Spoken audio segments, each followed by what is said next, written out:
So, my good friend John Spencley, sadly passed 6 months ago now, um, was very instrumental in my various books of mine, from boxing ones, yeah, Paul Sykes, um, some of the middle ones.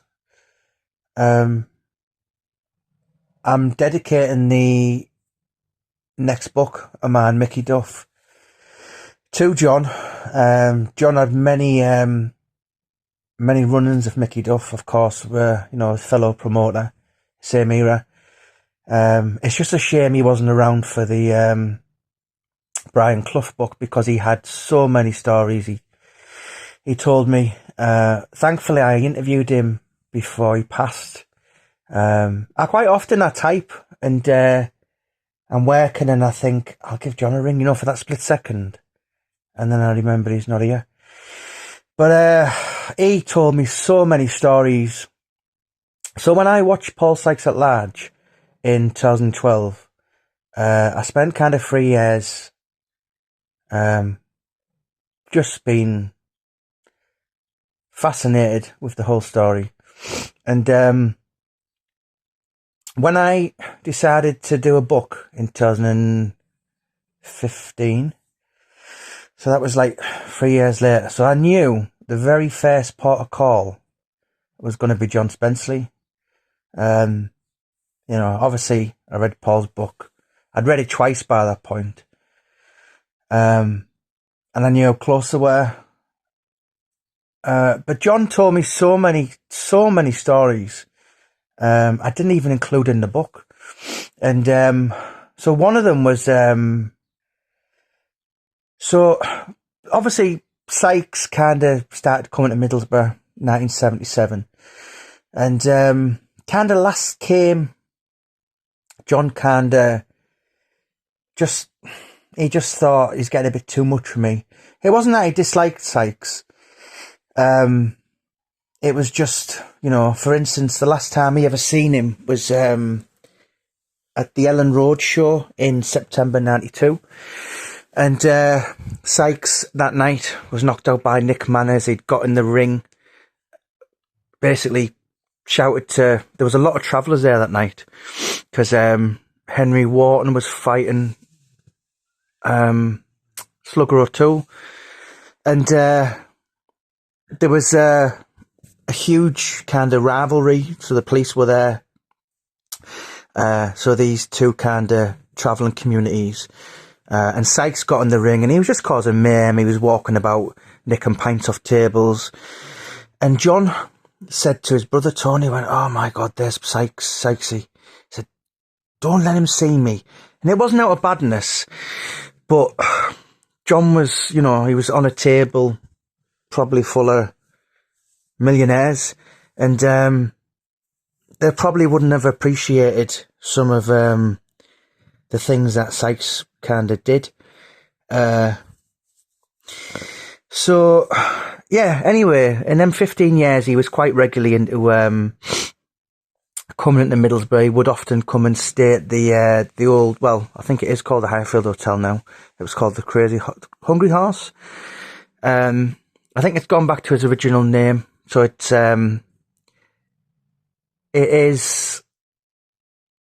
the Highfield Hotel again. Yeah, Sykes did a despicable act that he kind of stayed there. And I used to work there in 2002, and there was an old night watch guy called Eric, and I didn't obviously know who beat him up then, but I was quite aware of him suffering an attack years ago. He wasn't quite the same, and I think Sykes actually bit him. He kind of, it was truly despicable. I remember talking to him. He was a lovely man. He was quite old then, so he was just, he's obviously wouldn't be now. He'd probably be in his 90s. But yeah, he would just cause trouble every time he'd go. He'd kind of go and stay at the Baltimore Hotel, which is opposite where the White Rose was on, I'm just trying to think of that road. Martin Road.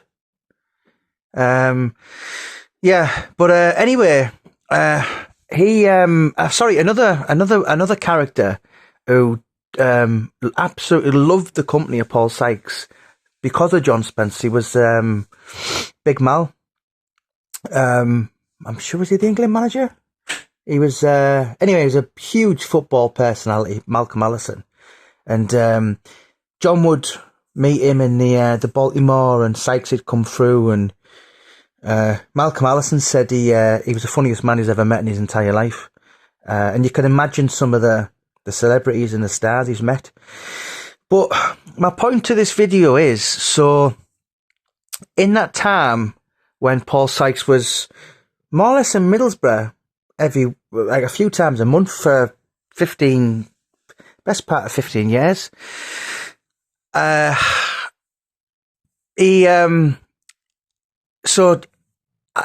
Higgins, I'm trying to think of his nickname. Was it the Hurricane, wasn't it? Anyway, John Spencley had Alex Higgins living with him. In fact, living above the Dickens Inn for the best part of 6 months. And John Spencley said to me, Alex Higgins, obviously, sadly no longer here, died of throat cancer, I think. He said, Jamie, he said, everyone knew Paul Sykes liked to fight. He said, Alex Higgins was worse. The only trouble was he couldn't fight. So John would go out drinking with Paul Sykes and Alex Higgins. Could you imagine that? Some of the stories I've got to respect him. He kind of did tell me some stories, and John was like, he did tell me a few things. He said, well, look, Jamie, that's not for a book. And, very humorous. I think John was a little bit embarrassed sometimes. Not anything he did, just, he was obviously close friends with Sykes, and some of his antics could be pretty disgraceful. John was obviously a very wealthy guy in his life, but the thing I liked about him, he was, you could have put him, I mean, I've sat in his company, and, he sat there with Rolexes on, and, he's been all around the world and done business with Donald Trump and Cedric Kushner and Mickey Duff and all these huge boxing names, your Bob Arums and that. But with John Spencley, you could have put him in Pallister Park having a 2-litre bottle of White Lightning, and he would have fitted in. He was that humble. He was that down to earth. He was, I think he was from over the boy, from Cannon Park, I think, John. Yeah, he was just a thoroughly, wonderfully, just lovely, lovely man. And I miss our chats. I miss our texts and calls and boxing chats. But yeah, that is a true story. So he came to lived above the Dickens Inn, which is on Southfield Road, Alex Higgins. And quite often, John would go out drinking with him, not only with Alex Higgins, but with Paul Sykes. And, there was chaos and mayhem and destruction laid, in the wake and left behind. And, yeah, John said to me, he said Alex Higgins was hard to handle, was even worse than Sykes. Sykes used to like drinking in, John told me, what's it called now? Dr. Brown's, is it Dr. Brown's? So it was a pub years ago called, so John Spencley had a taxi rank.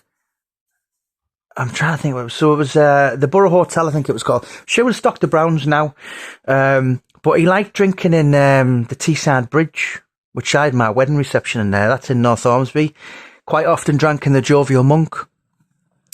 But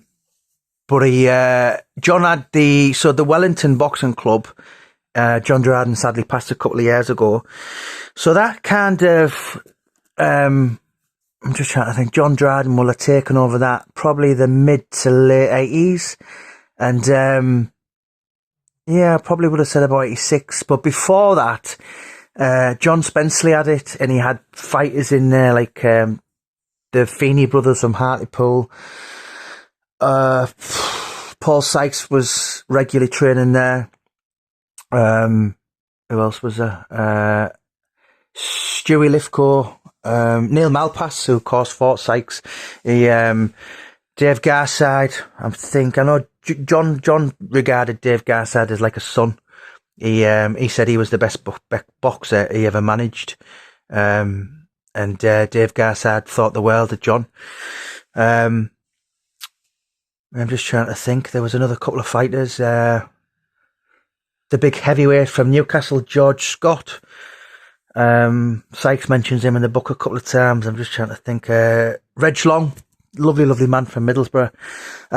Just a kind of lot of Maxie Smith, sadly passed a couple of years back. Light heavyweight. I think he actually won the ABAs. I think he fought for the Commonwealth. John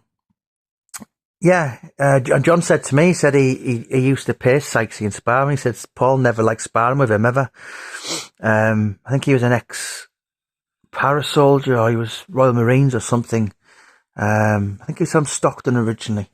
But he just had like a lot of local lads, if you like, and John was all for the underdog, and boxing in them days was down south, Mickey Duff, and in actual fact, the reason Paul Sykes only got his license in 77, 78 time was because John let him live with him for 6 months, and him and Tommy Miller, because Sykes was under the Yorkshire British Boxing Board of Control, and they wouldn't entertain him because they knew what he was.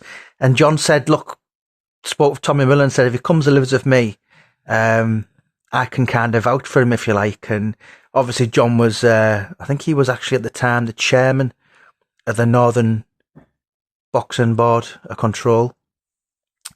But true story. Alex Higgins, I'm trying to think of his nickname. Alex the Hurricane Higgins, is that right? Anyway, he caused absolute havoc. Was even known to go in the steam packet quite regularly in Middlesbrough, but he did live in above the Dickens Inn, and many times him and John and Sykesy went out drinking, and regularly in the Baltimore Hotel with Malcolm Allison, Big Mal. He was I think he sadly passed a couple of years back. Bit of a North East legend, although I think he was originally a Londoner. But let us know your thoughts. True story. I do miss John. God rest him. And my next book will be dedicated to his memory. So I'm just going to put a couple of pictures scattered along, and just mention a few pictures of the characters I've just spoken about for the last 14 minutes. Let us know your thoughts, guys. Thanks for your time. Don't forget to give it a like.